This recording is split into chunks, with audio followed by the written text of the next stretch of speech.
Welcome, ladies and gentlemen. New recipe, new week. You already know me from few of the previous video. I'm Ricardo, one of the corporate chefs in UNOX. What we'll do today, it's a really simple and easy recipe. So there would be, I'm telling you now, there would be a fancy way of plating it, but we are talking about meringues. Okay, so really easy preparation. I will do it in a different way. So just to show you, probably this is the less known way of making meringues. But I'll show you another way, because there's the Italian meringue, there's the classic meringue when you start mixing whites and sugar from like room temperature. Italian meringue, you when you put the sugar on the stove, reach 121 degrees, and then you pour it really slowly into the egg whites. So today we will do a different way, so I'll show you in a second. What I'm gonna do for plating will be Eton mess, so just a revisited, let's say, a twisted Eton mess, because normally it has been served in a glass, in a cup. We will do it on a plate, but we will see everything later. Today we start with these meringues. Most important is for the oven. So you will see how Dry Maxi works. You will see the program, because that's the most important part. Again, we are not here to teach you how to cook, you know, we are not here to show you the best recipe, to show you the best way of making it, but we are just here to show you the oven first. So our Chef Top Mind Maps Plus. And today, again, we haven't done much of dehydration or low temperature cooking, so it's a good way of seeing a dry, low temperature way of cooking. So here I have egg whites. So I move this one for 1 second so you can see. Egg whites. When you do meringues, make sure there's no yolks inside, because it's gonna be a little bit harder to whisk it. So 300 grams of egg whites and 600 grams of caster sugar. So 1 part of egg whites, 2 parts of caster sugar. I also have some white wine vinegar. You can use lemon juice. So this is just for the to make it shiny, let's say, and to take away that smell of egg, you know, the strong smell of eggs. Okay, so I have here an induction stove, which I turn on right now. So what I'm gonna do, instead of starting mixing it with the mixer, what I'm gonna do is to start pouring the egg whites, okay, in a bowl. I start with the sugar.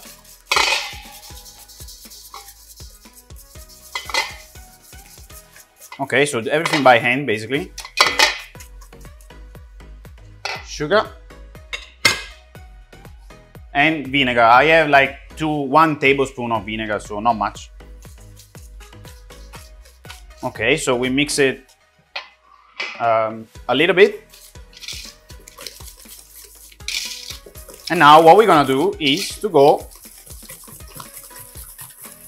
Okay, so when it's like this, when the sugar starts to melt inside, we go on the stove. So I have a pot with a little bit of water, not much. And we start cooking them in bain-marie, okay?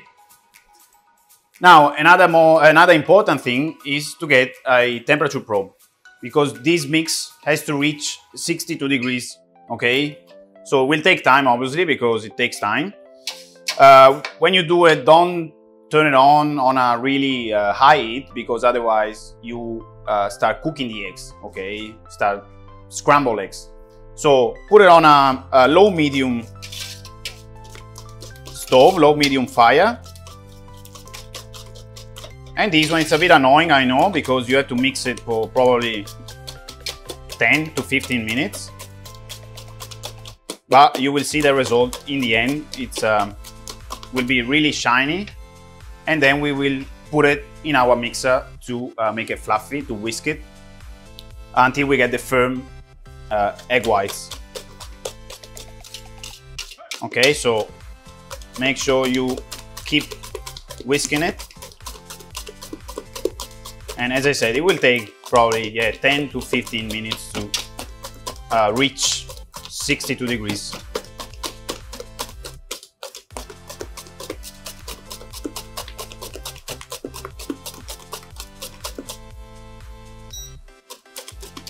Okay, I just turned the fire a little bit up, because if the fire is too high, you have a risk of cooking the eggs, but also they stick at the bottom of our bowl. Okay, so make sure you always whisk it very fast, very quick.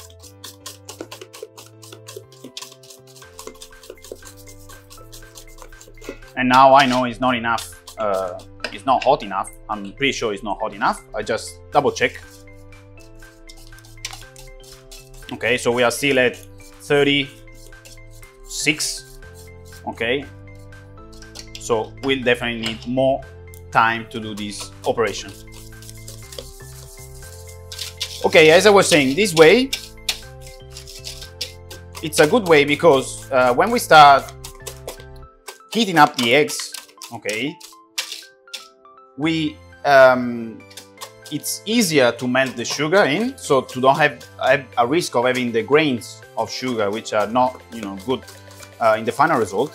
So in this way, the sugar melts really good into the eggs. We will have a really shiny mix, as I said, also because we put the white vinegar.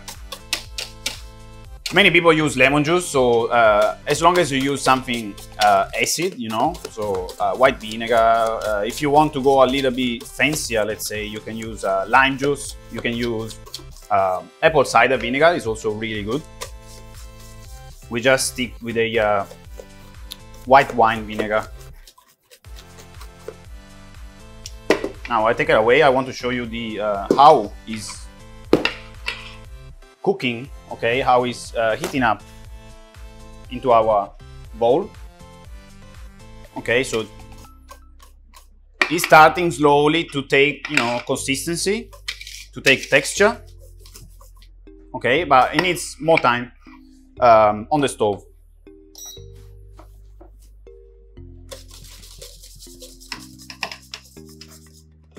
And now I'm doing it by myself because it's a small batch, small amount of eggs. But of course, if you are alone in the kitchen and you have to do, a big batch of meringues, maybe make sure someone helps you out because it's a really hard, job. So I can see now we are reaching slowly 55. So we are not too far off our result.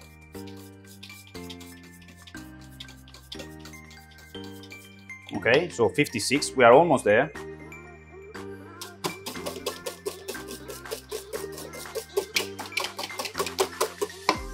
Now I turn the heat down again.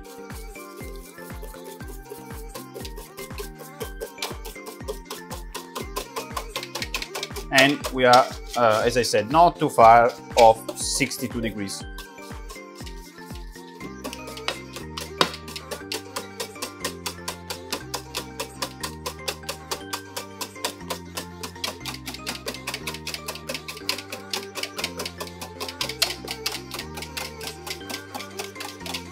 Okay, 57, and it's going up, so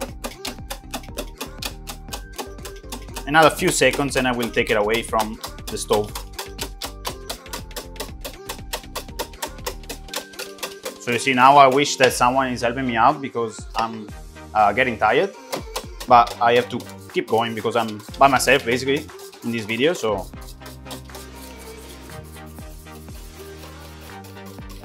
maybe it's a good job for a commis chef if you have some in the kitchen, so they start learning how hard it is to work in a kitchen as well. Okay, 61.8. So we reached the temperature. Okay, so this one is how the meringue mix, the first part, let's say, of the meringue mix has to look. So you see nice and shiny. I don't see any grain of sugar. I don't feel them as well. So basically we are good to go now in the mixer for the final, to make, you know, the classic firm egg white. Okay, I put it in down so you can see. Obviously we are talking about whisking, okay, whipping. So make sure you use a whisk. Okay, I plugged it in. I don't feel any grain, so it's you know, the mix is good to go. I will pour it all in.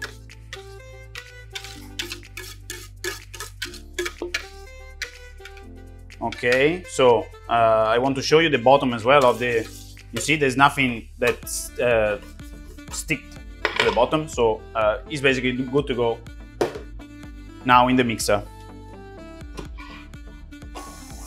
Okay, so the only thing now to do is to make sure, you know, we keep an eye on the mix. Anyway, it's not like whipped cream, which there is a risk of over whipping it, you know, so, but it's important to keep an eye on our mixer. Perfect. Okay, so now what's happening here, basically we are, it's like the Italian meringue, okay? So when we pour hot sugar into the egg whites, obviously the temperature goes up, and the Italian meringue is ready, you know, as soon as the bowl gets warmer. So I can now feel that it's hot, obviously, because we are talking about 62 degrees, so it's not too hot. But I have to wait, you know, until it gets, until it cools down a little bit in temperature. Now I hope you can see, but it starts to get firm, so it will not take long. Not as long as a usual meringue, so it will not take long. And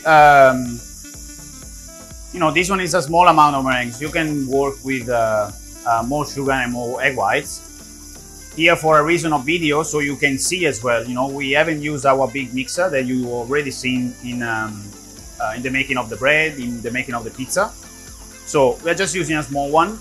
We do a small batch, but you know, with our oven you can work with a full load, or even if it's one tray, you know, it will be just as good, the cooking program that we will see today. Okay, so they start to get firm. I'll show you right now the trays that I'm gonna use today. So, okay, photo black with silpat mat. Okay, so a Teflon non-stick mat. Photo black because it's nice and thin, and also because I'll show you now the edges, the corners. Okay, so you can see that they are basically chopped off. Okay, so it's perfect in the case of a silpat, you can see, so it stays nice and flat. Okay, nice and even. So that's why we decided to use this tray. Okay, I'll leave it for a few more minutes.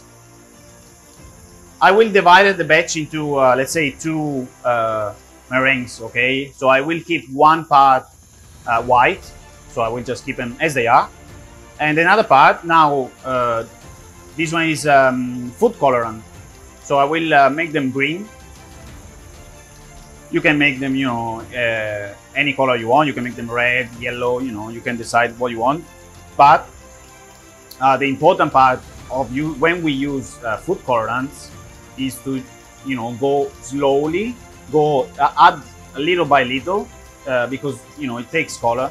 So we don't want to risk to have a meringue which is too green, you know, which it takes maybe like a fake green color. So make sure always, you know, slowly add it into the mix. Okay, so the meringues, we can stop, we can check.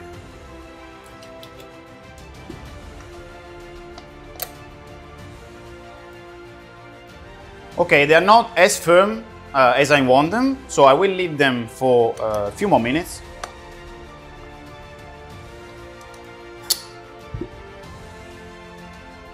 So we leave it going. And another important part is to go maximum speed, okay? So the fastest speed you have in the mixer, because it has to whip in the shortest time, you know, as possible. Another thing I will show you later, I said they are not too firm because, you know, when you take out the whisk, it has to stay, in Italian we say like a bird's beak, okay? So it has to stay really firm, okay, pointy. Or there's another way, when you put a fork in, it has to, you know, stay inside even if you flip the bowl upside down. So I wasn't really happy with that kind of firmness, so I will just, you know, leave it for a few more seconds. Now I can see my colleagues are helping me out. Okay, so I will use these to do the trays.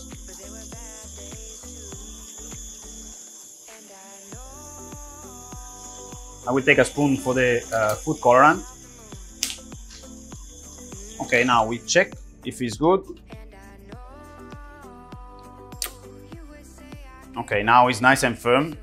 So I show you, I don't have a fork, but I show you the result. Okay, so it stays inside even if I flipped it upside down. So we are basically good to go.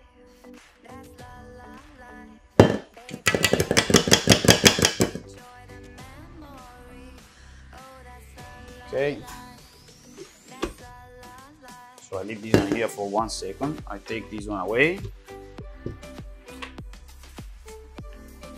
And now we start with our tray. So as I said, one tray will be white, you know, classic white meringue. And because it's for Eton mess, you know, I will make them messy, okay? You can use sac à poche, you know, just to give a classic shape of a meringue or a small meringue. But in this case, I will do big meringues. And I don't really want to give them a nice shape because then, you know, when they are dry, I will break them and I will make the plate. So we go like this.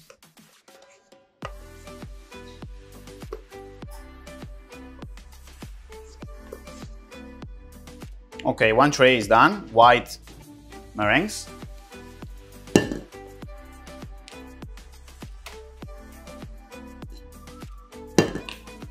So I move this one aside.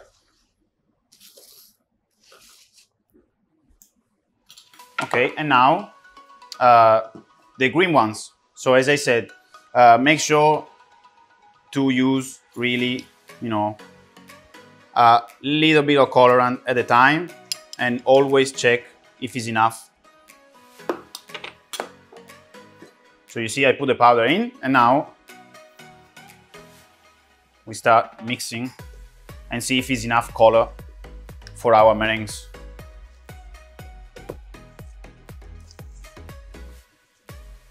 When you do this job, make sure you fold them, okay, so they don't lose the air, they don't lose the firmness that they reached. Okay, so from the bottom to the top.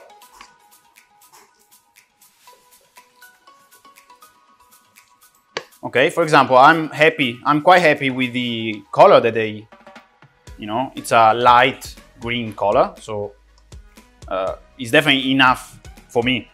Colorant, if you want to put more, you know, you can put more, but in this case, it's enough colorant. Okay, and I will do the same as I did with the white meringues. Okay, so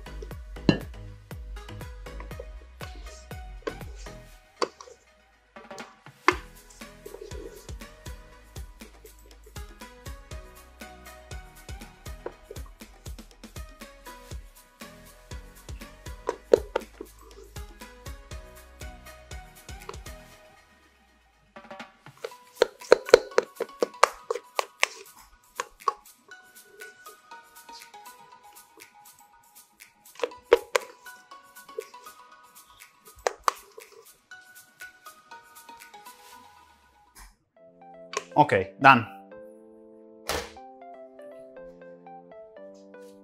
Clean my hands. Okay, so I have 2 trays of meringues. Now, as I said earlier, we are here to show you the oven, okay? We are here to explain you how to use the oven to, let's say, get the best out of our oven, or your oven, of course. Okay, so in this case, you know, we are talking about a really, okay, a decent size of meringue, because they can be bigger, they can be smaller. But what I show you today, it's a program, you know, to cook these meringues. And I want them hard, okay? I want them crunchy. I don't want the inside soft, like can be, if I think about the Australian pavlova, you know, it's nice and soft. So I want them completely hard, okay? We go in the oven, we go to the oven, I show you the program that we will use today. So manual program, because I haven't saved any program. Okay, 3 hours of a temperature of 70 degrees. And now this is the most important part when we talk about dehydration, when we talk about dry, you know, something that we want something dry. So extraction 100%. And because we are talking about a delicate product, okay, fan speed number 2. So 3 hours, 70 degrees, 100% dry extraction, fan speed number 2. Okay, I press start. The oven was a little bit hot, so we are 15 seconds away from our cooking process.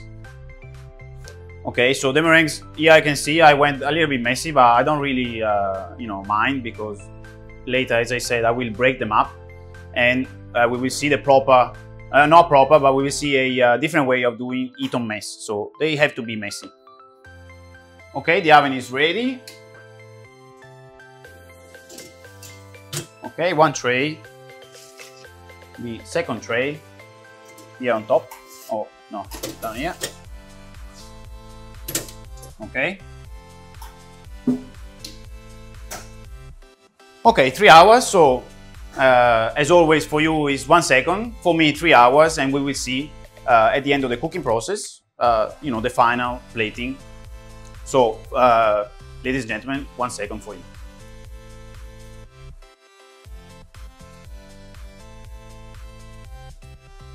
Welcome back, ladies and gentlemen. 1 minute, okay, to the end of our meringues. So to the end of the 3 hours of cooking process. In front of me, I have some strawberries, so fresh strawberries. Biscuits, these are cat's tongue biscuit. Some mint, some basil. I already made some creme patisserie and a little bit of whipped cream. So everything basically is ready for the plate, to make the plate. Now I asked my assistant to give me also the, we made a nice coulis from strawberries, which is in the fridge. 25 seconds, so it won't be, thank you. Okay, here we have fresh strawberry coulis as well. Nice and fresh, because for obvious reason, you know, has to be nice and fresh. Okay, eat on mess. There won't be, I've seen many places they do it with ice cream. I've seen, you know, many different ways, but today would be something, I call it eat on mess, but would be something probably a bit different than the usual one. Okay, so I open the door now, and we will see together the meringue. So I put 1 tray here,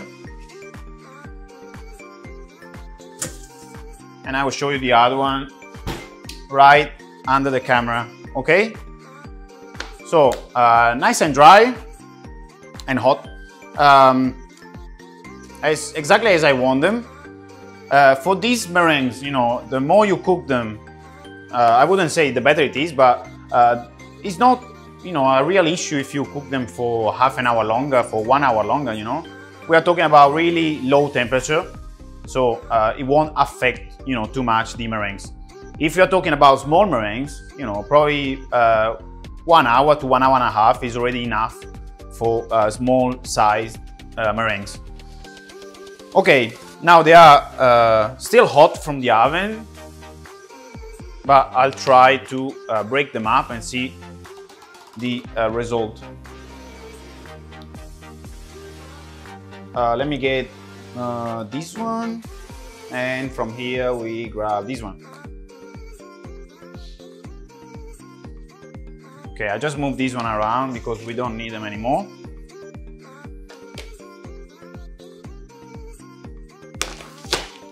Okay, so now again, Eton mess. So it's basically you know, a mess. When you see it in the glass, sometimes you don't even realize what's inside. But today it will be something, you know, messy, but a bit different. Okay, so the meringues, you know, we just need to break them up. Okay, nice and dry. Okay, perfect. This one as well.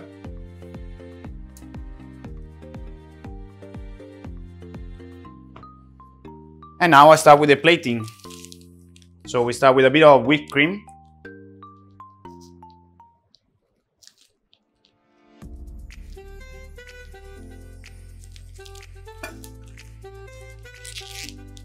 Now you have a little bit of crème patisserie.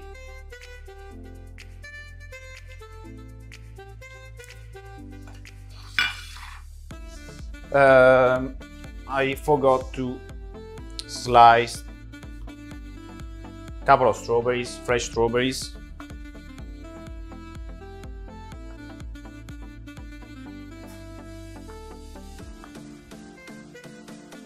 Okay. Cat's tongue, these are not part of the Eton mess normally, but that's what I could find in the kitchen, so I will use it. Okay, now we start plating our Eton mess.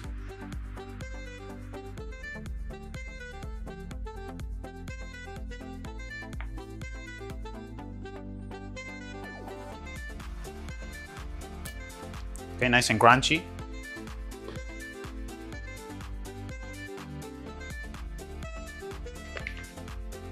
I also have the strawberry coulis.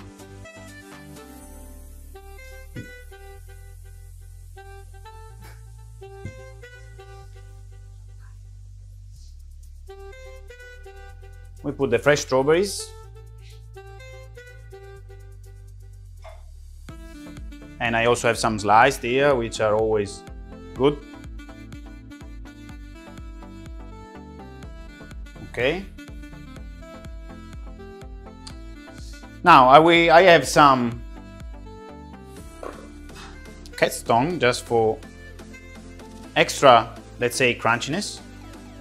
Okay, a little bit of basil, which is always nice. I really like it with strawberries. So I know it's not part of a dessert, but normally, but you know, I like it. So I think it's a nice way of garnish plates. Okay, and some fresh mint. Just grab the smallest leaves. Okay, so this one is, you know, different than usual Eton mess, but definitely a good way, you know, of plating it, a good way of presenting it as well. So this is this Eton mess with our meringues. Okay, so there you go. Enjoy.